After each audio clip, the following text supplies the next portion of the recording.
Bonjour à toutes et à tous, soyez les bienvenus dans ce bulletin d'information et bon appétit si vous êtes à table.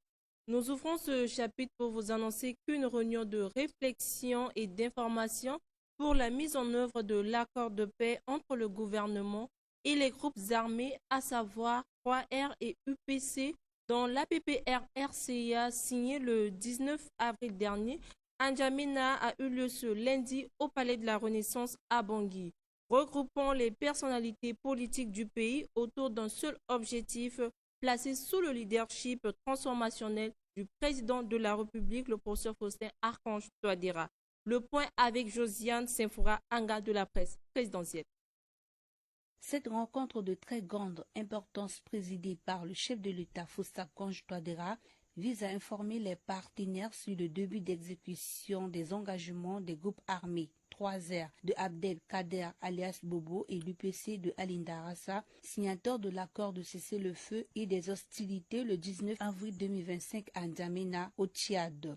La dite réunion qui a regroupé les garants et facilitateurs de l'APPR ainsi que les partenaires techniques et financiers a permis de faire le point sur les prochaines étapes qui prévoient en juin prochain une rencontre avec les leaders des groupes armés signataires de cet accord en vue de leur intégration dans le processus du DDRR.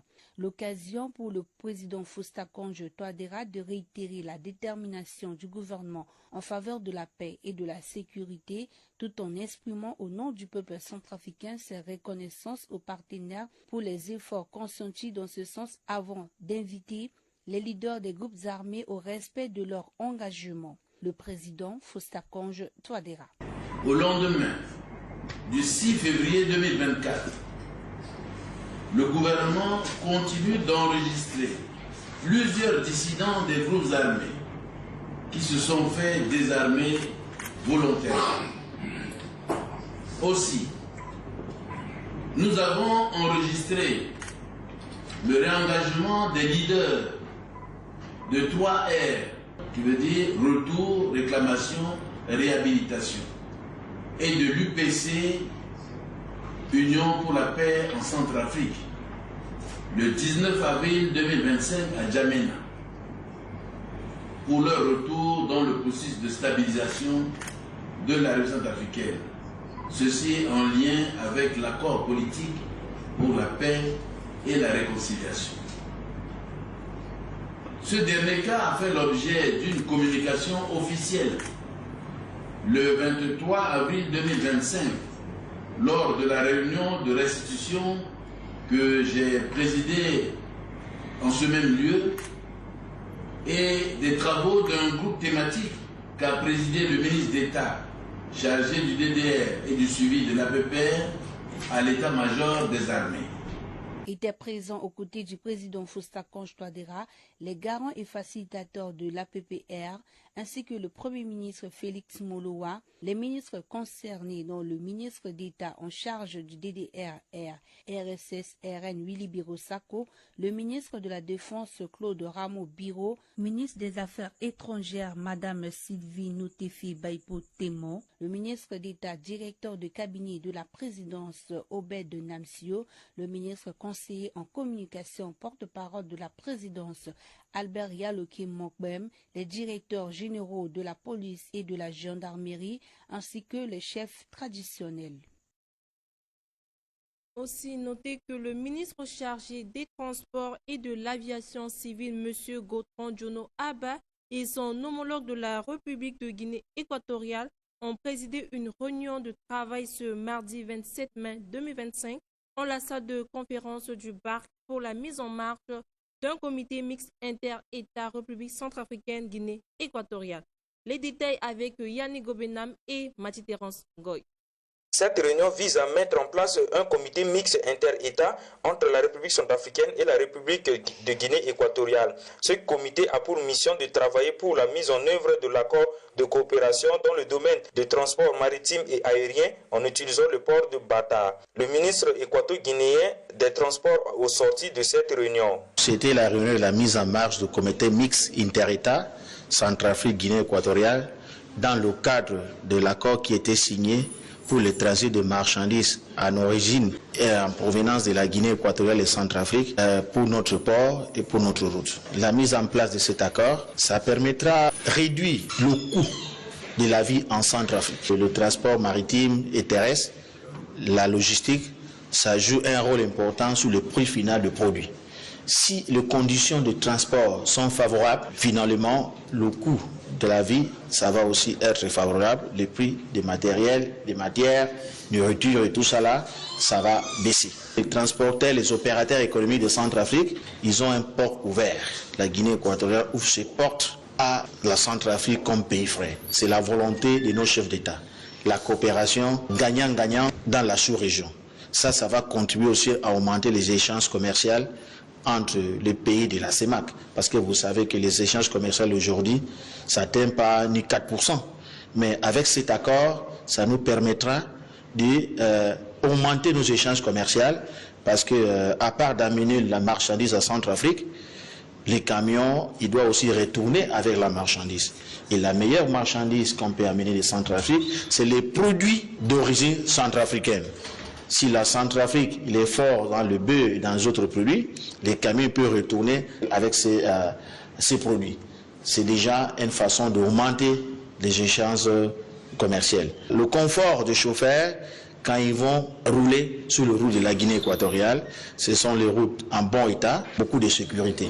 Et les chauffeurs n'auront pas à payer aucun dépense supplémentaire hors de ce qui est prévu dans la loi. On augmente l'activité de nos ports, de nos autoroutes, la Centrafrique s'en bénéficie avec des charges contrôlées, maîtrisées et en conséquence, c'est la population qui gagne. Ça, c'est la vision de nos gouvernements, ça, c'est la vision de nos présidents comme panafricaines, d'essayer de partager tout ce que Dieu nous a donné à travers du pétrole avec notre frère africain. C'est pour cela que nous sommes là, à offrir à Centrafrique nos infrastructures portuaires et routières pour améliorer les services de logistique et bénéficier à la population.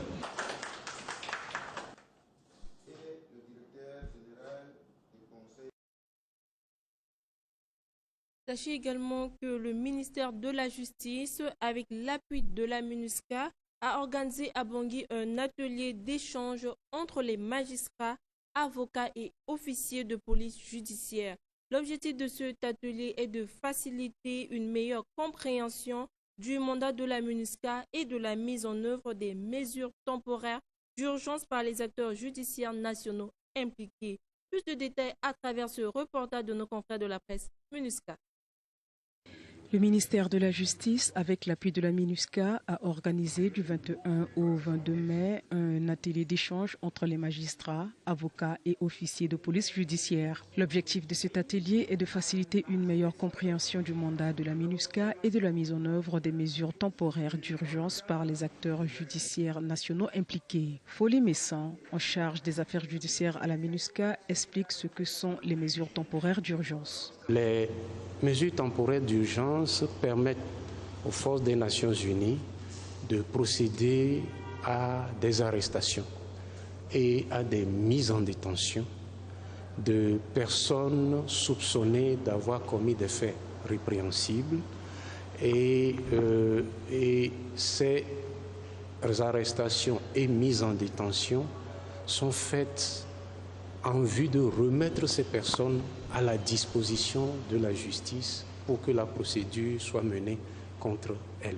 Ces mesures temporaires d'urgence ont permis à la Cour d'appel des provinces et de Bangui de tenir des audiences de session criminelle, a dit Joachim Thierry Pessiré, premier président de la Cour d'appel de Bangui.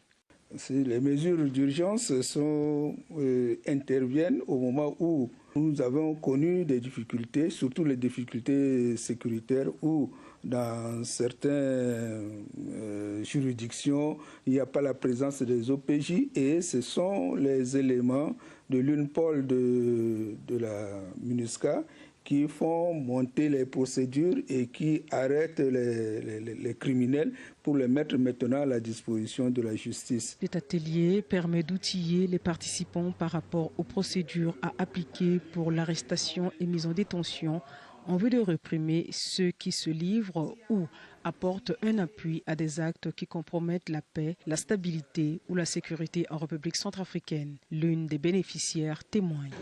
C'est intéressant parce que moi, j'ai appris là ce que signifiait MTU, mesures horaires d'urgence, qui sont de mesures qui ont été initiées pour que la MINUSCA puisse participer de manière active à des enquêtes, des arrestations et transfèrement de criminels à la justice centrafricaine en ce qui concerne les crimes de masse, les crimes de sang.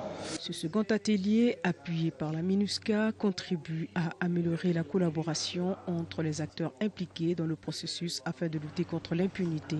Le premier atelier a été organisé à Boire les 5 et 6 mai 2025.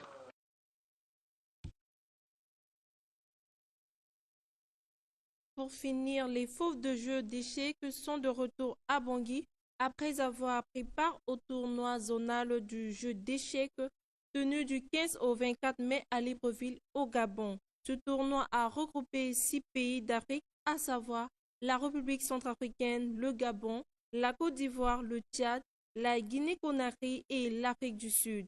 Sur les 9 matchs joués, les fauves ont remporté 6 matchs et 3 défaites. Suivons l'un des fauves à sa descente d'avion.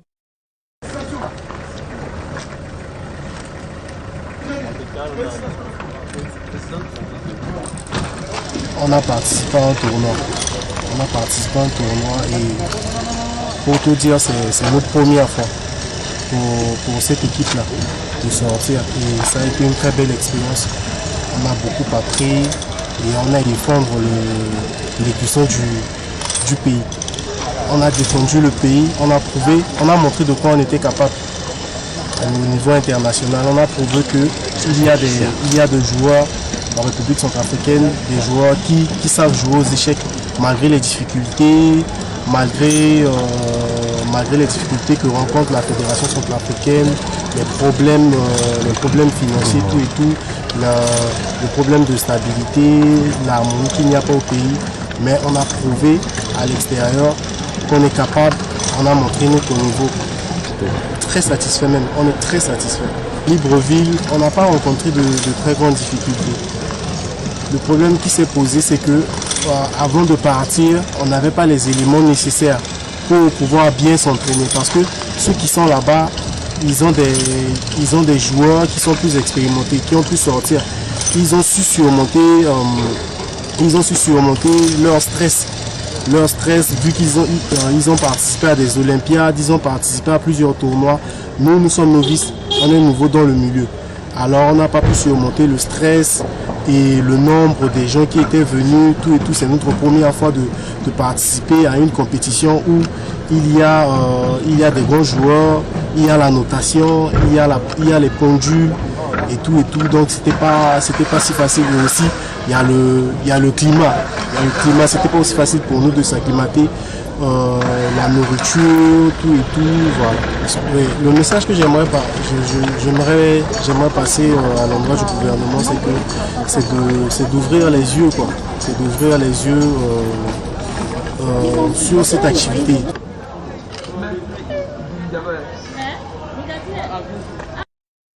Mesdames et messieurs, nous vous remercions de votre fidélité. Merci à tous de nous avoir suivis. Restez des notes pour la suite en version langue nationale. Merci beaucoup.